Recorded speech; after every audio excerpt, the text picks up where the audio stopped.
Welcome to this webcast, the first in a series of webcasts addressing the transfer pricing challenges of the new normal. I'm Andrew Fairfoull, a tax partner at PwC Singapore, and I lead the transfer pricing practice. Now, you don't need me to tell you that we're not in a business as usual environment at the moment. We're a long way from it. And that's a problem. It's a problem for a transfer pricing practitioner because the rules, regulations, practices and policies that we rely on have all been formed in and for a business as usual environment.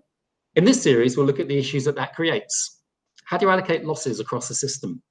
How do you deal with transfer pricing true-ups? What's the impact on your APAs and TP documentation?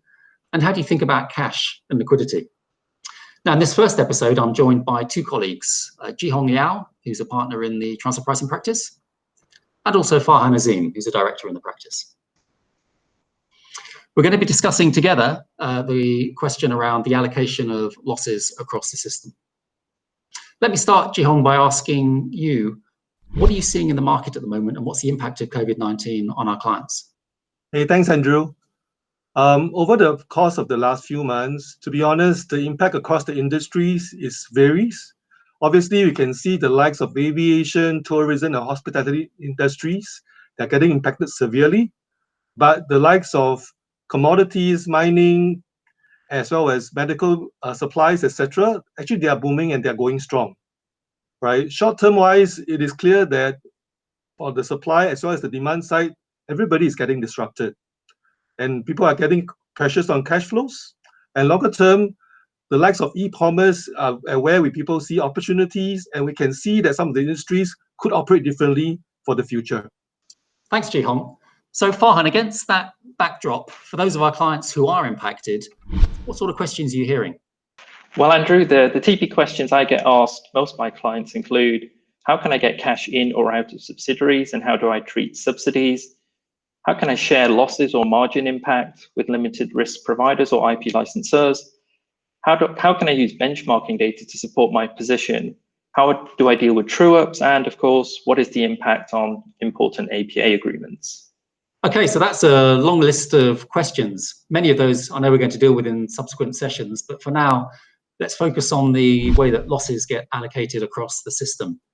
How do you even begin to answer that question? Well, Andrew, there's no specific guidance relating to the COVID-19 outbreak, but we are expecting that from the OECD later this year. But we can look at the current guidelines.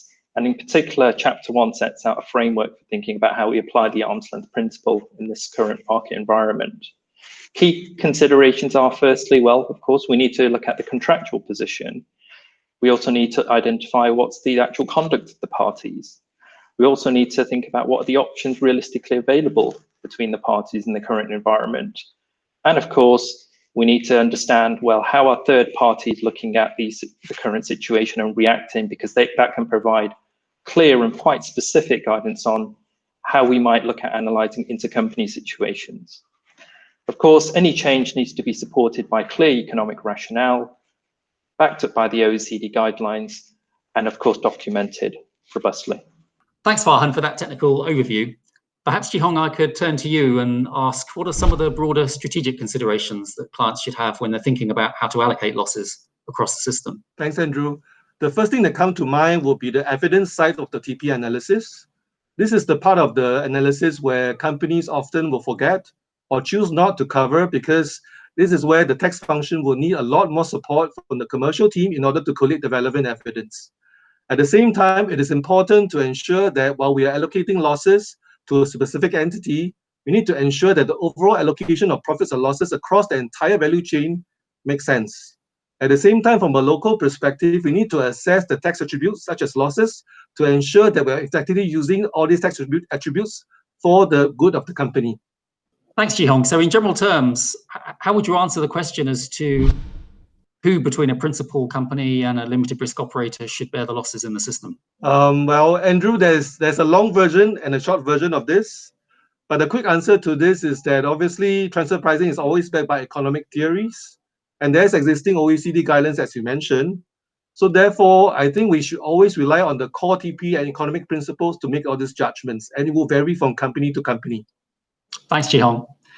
So, and thanks, Farhan, for your contributions as well. So look, to wrap up, What we've heard is, in answer to the question, how should losses be allocated across the system? Unfortunately, there is no easy answer. There is no one size fits all. We all look forward to the OECD releasing further guidance on this issue, but in the meantime, we do have plenty of guidance in the existing transfer pricing rules and regulations. You just need to know where to look. I hope you've enjoyed this session. Please join us next time. Until then, bye for now.